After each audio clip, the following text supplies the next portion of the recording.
Rampur UP के एक छोटे से गांव का एक लड़का जिसका नाम था अर्जुन, जो बहुत जिद्दी और अपने फैसलों पर अटल था। उसने अपने सपनों को पूरा करने के लिए अपने गांव, अपने बुजुर्ग माँ बाप को बिना बताए घर से अपनी टूटी फूटी पुरानी साइकिल लेकर दिल्ली निकल पड़ा। क्या उसने घर से भागने का सही निर्णय लिया? क्या अर्जुन अपने सपनों को पूरा कर पाएगा? अर्जुन की ये अनोखी कहानी। माँ, क्या हम हमेशा ऐसे ही खेत में काम करते रहेंगे? क्या हम कभी शहर जाकर कुछ बड़ा नहीं कर सकते?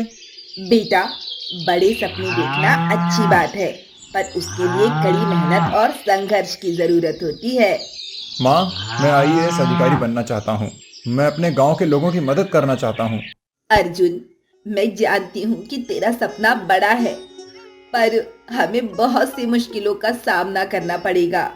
हमारी आर्थिक स्थिति इतनी भी अच्छी नहीं है कि मैं तुझे आगे पढ़ा सकूं। मुझे माफ करना अर्जुन। अरे नहीं माँ, तुम रो मत, हिम्मत रखो।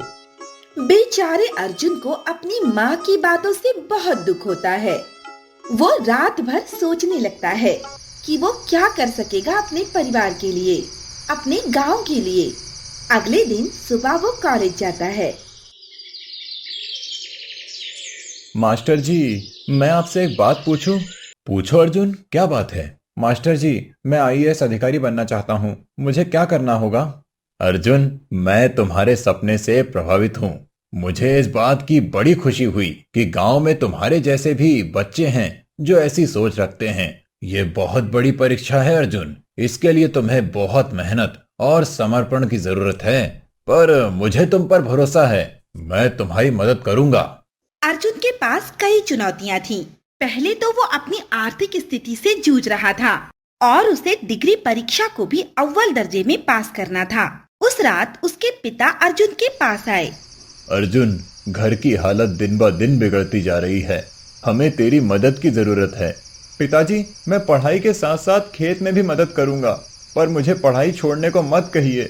नहीं अर्जुन, हमें खेत की फसल से भी इतनी ज्यादा कमाई नहीं हो पा रही है। देख, पास वाले गांव में मैंने एक सेठ जी से बात की है। उनकी एक दुकान है और उन्हें एक लड़के की सख्त जरूरत है। मैं चाहता हूँ तू उस काम पर लग जा। नहीं पिताजी, मुझे एक मौका दें। मुझे आईएएस अधिकारी बनना है। मैं आपको निराश नहीं करूंगा। मुझे एक मौका दें। हम ऐसे हालात में नहीं हैं अर्जुन, बाकी तेरी मर्जी। पिताजी इतना कहकर चले जाते हैं। अगले दिन से अर्जुन की परीक्षा शुरू होती है। उसके सभी परीक्षा पत्र अच्छे जाते हैं और वो अपनी डिग्री पूरी करता है। फिर वो मास्टर मिश्रा जी से मिलने जाता है। अरे अर्जुन बेटा, आओ आओ, अंदर आओ। शाबाश, तुमने सारे एग्जाम्स पास कर लिए। थैंक यू मास्टर जी। आप तो जानते हैं मैंने कितने पापड़ बेले हैं। अब मेरा अगला लक्ष्य है मैं आईएएस अधिकारी बनूं और आप मेरी मदद करें। मुझे क्या करना होगा? बिल्कुल, देखो, पहले तो तुम्हें यूपीएससी एग्जाम पास करनी है और इसे क्लियर करने के लिए तुम्हें और भी ज्यादा मेहनत, डेडिकेशन और फोकस करना होगा। मास्टर जी, मैं जरूर करूंगा। देखो, हमारे गांव में तो कोई ऐसी कोचिंग इंस्टीट्यूट नहीं है, इसीलिए तुम्हें दिल्ली जाना होगा। मास्टर जी, आप तो जानते हैं मेरे घर की स्थिति। मैं दिल्ली कैसे जाऊं? मेरे पास तो टिकट के पैसे भी नहीं हैं। लेकिन बेटा, तुम्हारे पास यही एक रास्ता है। तुम सोचो अच्छी तरह से कि तुम्हें क्या करना है। ठीक है मास्टर जी। बेचारा अर्जुन निराश होकर अपने घर वापस चला गया। रात हो गई और उसे नींद नहीं आई। रात भर वो यही सोचता रहा कि वो दिल्ली कैसे जाएगा, अपने माता पिता को क्या बताएगा। अगले दिन उसने हिम्मत की और अपने माता पिता को बोला, माँ, पिताजी, मुझे आपसे एक बात करनी है। क्या बात है अर्जुन? तू इतना परेशान क्यों लग रहा है और तेरी आंखें लाल क्यों हैं? माँ, मैं रात भर सोया नहीं। क्यों? क्या हुआ? तबीयत तो ठीक है ना तेरी बेटा? सब ठीक है माँ। मैं बस इतना कहना चाहता था कि मुझे दिल्ली जाना होगा। तेरा दिमाग तो ठिकाने पर है। दिल्ली? वहां जाकर क्या करेगा? और यहाँ खेती कौन संभालेगा? मैं तो कहता हूँ तू कल से कोई काम ढूंढ और काम पर लग जा। अर्जुन, तुझे पता है अब हमारी उम्र हो गई है और इतनी ताकत भी नहीं कि मैं खेतों में काम कर सकूं। तू यही कुछ अच्छा काम ढूंढ ले बेटा, हमारी आंखों के सामने रहेगा, हमें तसल्ली होगी। लेकिन माँ पिताजी, आपको तो पता है मुझे आईएएस अधिकारी बनना है, वो मेरा एक सपना है। कृपया मुझे एक मौका दीजिए, मैं दिल्ली जाऊंगा, वहाँ पर कोई काम ढूंढ लूंगा और साथ ही साथ यूपीएससी की तैयारी भी करूंगा और वहाँ से आपको हर महीने पैसे भी भेजता रहूंगा। ये आईएएस का भूत अपने सर से निकाल दे, मेरी राय मान, यहीं कुछ ठीक ठाक काम ढूंढ ले। आईएएस बनकर भी वही पैसा कमाना है और कोई काम करने से भी वही पैसा मिलेगा। हमारी बात मान, यहीं पर कुछ काम ढूंढ ले और इससे आगे तेरी मर्जी। अर्जुन अपने पिता की बातों से बहुत नाराज हुआ। वो रात भर सो नहीं पाया। अगले दिन सुबह हुई तो माँ ने देखा कि अर्जुन अपने कमरे में नहीं था। उसने अपने कपड़े बांध लिए और कुछ पैसों के साथ अपनी पुरानी वाली साइकिल उठाकर दिल्ली चला गया। माँ का रो रो के बहुत बुरा हाल हो गया। मेरा बच्चा अर्जुन कहाँ चला गया? ये सब आपकी वजह से हुआ है। उसे आपकी बात बहुत बुरी लगी, आपको उसे हिम्मत देना था बजाय उसे डांटने के। हाँ, बिल्कुल ठीक कहा, ये सब मेरी वजह से हुआ है। अब सारा दोष मेरे पर डाल दो, सब्र करो, आ जाएगा। कई दिन बीत गए, अर्जुन अपने घर वापस कभी नहीं आया। वो दिल्ली की गलियों में भटकता रहा। उसके पास खर्च के लिए कोई भी पैसा नहीं था। अब वो परेशान होने लगा। उसे अपनी माँ की बहुत याद आ रही थी। उसने सोचा कि पहले उसे एक काम ढूंढना पड़ेगा। सर जी, मेरा नाम अर्जुन है, मुझे काम की सख्त ज़रूरत है, क्या आपके पास कोई काम मिलेगा? अरे चल हट, सुबह सुबह कोई और नहीं मिला क्या? जाने कहाँ कहाँ से आ जाते हैं देहाती सारे। दिल्ली में तुम जैसे लोग भरे पड़े हैं, चल दफा हो। अर्जुन कई दिनों तक काम ढूंढता रहा और खाने के भी लाले पड़ गए थे। उसने अपनी साइकिल भी बेच दी और कुछ दिनों तक उसने उन पैसों से अपना गुजारा कर लिया। रात होने पर कभी बस स्टॉप में सोता और कभी रेलवे प्लेटफॉर्म पर। एक दिन उसकी कड़ी मेहनत रंग लाई।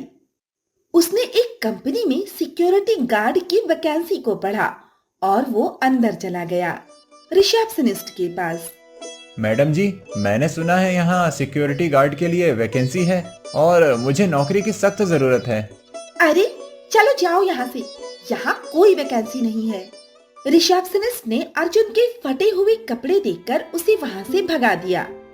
वो कुछ कदम चला ही था कि कंपनी के मालिक ने अर्जुन को देखा और बुलाकर पूछा, अरे तुम्हें अंदर किसने आने दिया? कहीं तुम चोरी करने तो नहीं आए हो? अरे नहीं सर, बिल्कुल नहीं, मैंने तो बाहर बोर्ड पे जो वैकेंसी का पोस्ट था बस पूछताछ करने आ गया। वैकेंसी? कैसी वैकेंसी? सर वो सिक्योरिटी गार्ड वाली वैकेंसी। सर मैं आपको सच सच बता रहा हूँ अपने बारे में। क्या है, जल्दी बताओ। अर्जुन ने अपनी सारी कहानी कंपनी के मालिक को बताई। उसने ये भी बताया कि वो एक आईएएस अधिकारी बनना चाहता है। मालिक को अर्जुन की कहानी सुनकर बहुत दुख हुआ और उन्होंने उसे नौकरी पर रख लिया। देखो लड़के, मैं ये नहीं जानता कि तुम्हारी कहानी कितनी सच है, लेकिन ये जरूर जानता हूँ कि तुम में क्षमता है, तुम कुछ भी कर सकते हो। मैं तुम्हें नौकरी देता हूँ और सैलरी में ज्यादा नहीं दे सकता। महीने के तुम्हें 8,000 मिलेंगे और रहने के लिए वहाँ छोटा सा कमरा। उम्मीद करता हूँ तुम ईमानदारी से अपना काम करोगे। अर्जुन की खुशी का ठिकाना नहीं रहा। वो बहुत खुश हुआ और बोला, बहुत बहुत धन्यवाद सर, मैं जरूर ईमानदारी के साथ अपना काम करूँगा। अगले दिन से अर्जुन अपने काम पर लग गया। कई दिन बीत गए। अर्जुन दिल लगाकर अपना काम करता रहा और रात में यूपीएससी की परीक्षा की तैयारी करता रहा। एक दिन मालिक ने अपने कैबिन से अर्जुन को पढ़ाई करते हुए देख लिया और उन्होंने रिसेप्शनिस्ट को अर्जुन को अपनी कैबिन में भेजने को कहा। Good morning sir. तो अर्जुन, कैसा चल रहा है तुम्हारा काम? बढ़िया चल रहा है सर। और कैसी चल रही है तुम्हारी पढ़ाई? ठीक ठाक चल रही है सर। जाओ अपने काम पर लग जाओ। ओके सर, मैं चलता हूँ। अर्जुन की मेहनत को देखकर कंपनी के मालिक को बहुत खुशी हुई और वे मन ही मन बोले, अरे ना जाने हमारे देश में अर्जुन जैसे कितने लड़के होंगे जिनका इतना बड़ा सपना होगा और उन्हें ठीक तरह से सपोर्ट नहीं मिलता। इस लड़के की कामयाबी के लिए मुझे कुछ करना चाहिए। अर्जुन की मेहनत से प्रभावित होकर कंपनी के मालिक ने अर्जुन को एक बड़ा सरप्राइज देना चाहा।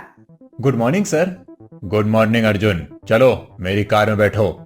सर मैं आपकी कार में कैसे बैठूं? कार का दरवाजा खोलो और अंदर चुपचाप बैठ जाओ। सर माफ कर दीजिए, अगर मुझसे कोई गलती हुई है तो। मैंने कहा ना बैठो। अर्जुन मालिक की कार में बैठ जाता है और थोड़ी देर बाद मालिक उसे एक कोचिंग इंस्टीट्यूट में ले जाते हैं। अर्जुन बड़ा परेशान हुआ कि उसने कहीं कोई गलती तो नहीं की। मालिक इंस्टीट्यूट के मास्टर से मिलते हैं। Hello mister Khan, how are you? अरे सर गुड मॉर्निंग, हम ठीक हैं। आप बताइए कैसे हैं? आप हमारे इंस्टीट्यूट आए, हमारा तो भाग्य खुल गया। अरे खान सर, नथिंग मच। आप इनसे मिलें। इनका नाम अर्जुन है और ये मेरी कंपनी में काम करते हैं। अच्छा, hello Arjun, nice meeting you. Thank you sir. देखिए खान सर, अर्जुन की एक अनोखी कहानी है जो मैं आपको समय आने पर बताऊंगा। अब इन्हें आपकी कोचिंग की जरूरत है। इनका सपना है कि ये आईएएस अधिकारी बने और मुझे उम्मीद है आपके गाइडेंस से ये आईएएस अधिकारी बनेंगे। वाह, इम्प्रेसिव। जरूर सर, आपने हम पर भरोसा किया, बस इतना काफी है। बाकी हम इसको अच्छे से पढ़ाएंगे, ये आप हम पर छोड़ दो। अर्जुन को इसका ज्ञान भी नहीं था कि उसे कितना बड़ा सरप्राइज मिलने वाला था। वो इतना ज्यादा खुश हुआ कि पूछो मत। सर मेरे पास कहने के लिए कुछ शब्द नहीं है। मैं आपका कितना आभारी हूँ, मैं बता नहीं सकता। अरे ये सब छोड़ो, तुम अपना काम निपटाकर हर शाम खान सर की कोचिंग लेना। उम्मीद करता हूँ तुम और भी ज्यादा मेहनत करोगे। अब अर्जुन की खुशियों का ठिकाना नहीं रहा। वो पहले से भी ज्यादा दिन रात मेहनत करता रहा। खान सर के गाइडेंस ने उसे और भी कॉन्फिडेंट बना दिया। कई महीने बीत गए और वो क्षण आया जिसका अर्जुन को बेसब्री से इंतजार था। सर मेरी पढ़ाई पूरी हो गई है और परसों एग्जाम्स हैं। बस आपका आशीर्वाद मेरे पर बना रहे। अर्जुन, मेरा आशीर्वाद तुम पर हमेशा है और ये भी नहीं भूलना तुमने कितनी मेहनत की है और मेहनत करने वालों के साथ हमेशा ऊपर वाले का आशीर्वाद होता है। बस तुम ज्यादा नर्वस मत होना। 2 दिन बाद अर्जुन के एग्जाम शुरू होते हैं और वो परीक्षा हॉल में बैठा है। अर्जुन तूने इतने संघर्ष किए हैं बस इस क्षण के लिए। अब यहाँ से तेरी जिंदगी तय होगी। अब ये आखिरी मौका है, तुझे अपना बेस्ट देना है। तू कर सकता है अर्जुन, कम ऑन। अर्जुन को अपने संघर्ष के दिन याद आने लगे। इस परीक्षा हॉल में बैठने के लिए उसने कितना संघर्ष किया था। कुछ समय बाद वो अपने पेपर लिखने में व्यस्त हो जाता है। एग्जाम खत्म होते ही वो अपने रूम वापस पहुंच जाता है और अगले दिन वो अपने मालिक से मिलता है। Good morning sir. Good morning Arjun, कैसे हो? मैं बढ़िया हूँ सर, आप कैसे हो? मैं ठीक हूँ। और कैसा रहा तुम्हारा एग्जाम? अच्छा रहा सर। अब बाकी सब ऊपर वाले पे छोड़ा हूँ। अरे ज्यादा मत सोचो, मुझे तुम पर भरोसा है कि तुम क्लियर कर जाओगे। थैंक यू सर, अब मैं चलता हूँ। अब वो दिन आ गया था जिसका हर किसी को इंतजार था। कंपनी के मालिक से लेकर इंस्टीट्यूट के खान सर तक और अर्जुन के गांव में भी ये खबर फैल गई थी कि अर्जुन ने यूपीएससी का एग्जाम दिया है। अब उसके रिजल्ट का दिन था। तो अर्जुन कैसा लग रहा है? आज तो तुम्हारा रिजल्ट है। कुछ कह नहीं सकता सर, बस नर्वस सा फील कर रहा हूँ और लाइफ में मैं इतना ज्यादा नर्वस कभी नहीं हुआ। अर्जुन, तुम्हारे लिए एक बुरी खबर है। माफी चाहता हूँ लेकिन क्या करूँ, मुझे बताना ही पड़ेगा। अर्जुन ये सुनते ही हक्का बक्का हो गया, मानो उसके पैरों के तले जमीन ही खिसक गई। वो रोते हुए पूछता है क्या हुआ सर, आप कुछ बोलते क्यों नहीं? बुरी खबर ये है कि तू अब मेरा सिक्योरिटी गार्ड नहीं रहा। अरे पागल, रो मत, तुम अब आईएएस ऑफिसर बन गए हो। अर्जुन तुमने कर दिखाया, तुम मेन एग्जाम में पास हो गए हो और ऑल इंडिया रैंक में तुम्हारी रैंकिंग 80 नंबर पर है। वाह मेरे शेर। अर्जुन, मैं तुम्हें अब सैल्यूट करता हूँ। जय हिंद। अर्जुन की खुशियों का ठिकाना न रहा। वो अपनी मेहनत और लगन से आईएएस ऑफिसर बन गया था और फिर उसने अपने बूढ़े माता पिता को भी दिल्ली बुला लिया और अपने गांव वालों और अपने देश की सेवा में लग गया। दोस्तों, अर्जुन की कहानी हम सभी के लिए एक प्रेरणा है जो हमें ये बताती है कि सच्चे हौसले, मेहनत और दृढ़ निश्चय से कोई भी सपना पूरा किया जा सकता है। मुश्किलें आएंगी, परिस्थितियाँ प्रतिकूल होंगी, लेकिन अगर हमारे इरादे मजबूत हैं, तो हम इन चुनौतियों का सामना कर सकते हैं। अगर कहानी अच्छी लगे तो कृपया चैनल को सब्सक्राइब करें और इस वीडियो को ज्यादा से ज्यादा शेयर करें, लाइक करें और कमेंट्स करें। तो मिलते हैं फिर से एक और नई प्रेरणादायक कहानी के साथ। तब तक के लिए टेक केयर, गुड बाय, जय हिंद।